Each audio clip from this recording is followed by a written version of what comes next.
Okay, hello everyone. Ngày nayយើងសលេងរៀនសលេង2ទៀតគឺនៅ A ដដែល A book T ហើយនឹង E នេះ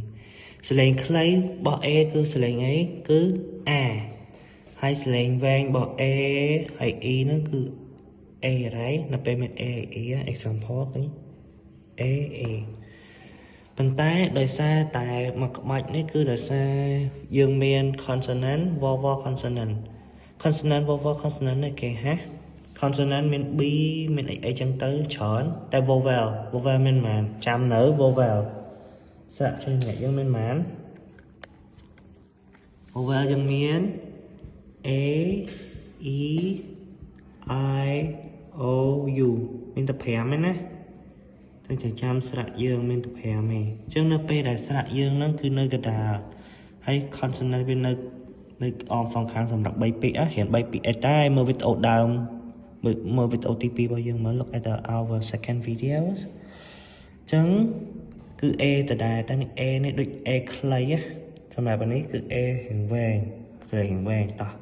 សាកមើលសលេងគេសលេង at សម្រាប់ at ពេលផឹកឈប់រៀនខាងខុសដោយសារឈប់ភ្លេចចឹងឡើយនេះគឺ at មិន r ទេណា at តោះ k at cat at អានេះ a it at អូខេ k at b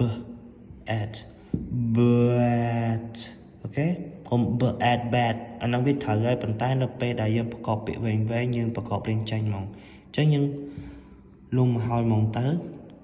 bat អូខេនេះស្លេងគេ at fat អូខេស្លេង at hat ស្លេងនេះមកគឺមកហើយប៉ុន្តែយើងប្រកបអង់គ្លេសយើងដូចទូរស័ព្ទរោតែលឺសលេងat mat អូខេចានេះដូចផ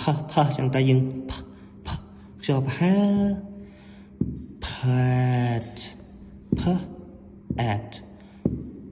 pat you understand តោះមើលក្រុមសលេងវែងនេះគឺសលេងវែងដូចគ្នាតែដោយសារតែ A វានៅកណ្ដាលនេះកណ្ដាលអក្សរខ្មែរកណ្ដាលនេះសលេងវែងមានន័យថាវាមាន A ហើយ E ភាសាប្រកបមើល A E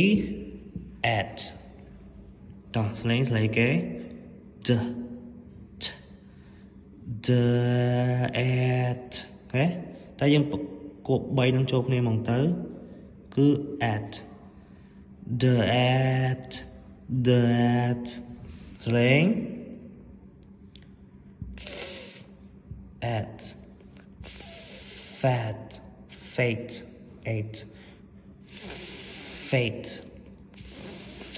8 chocolate tea មកញ៉ាំ g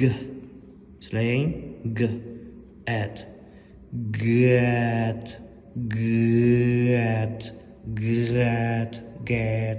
get okay ស្លេង at hate okay ជឿនេះស្លេងគេស្លេង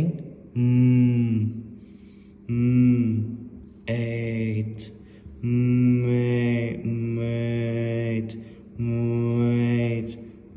កុំបិទមាត់បើកមាត់ខ្លះទៀត eight mate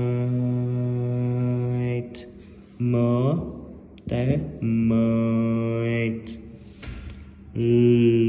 មិនលោះណាលោ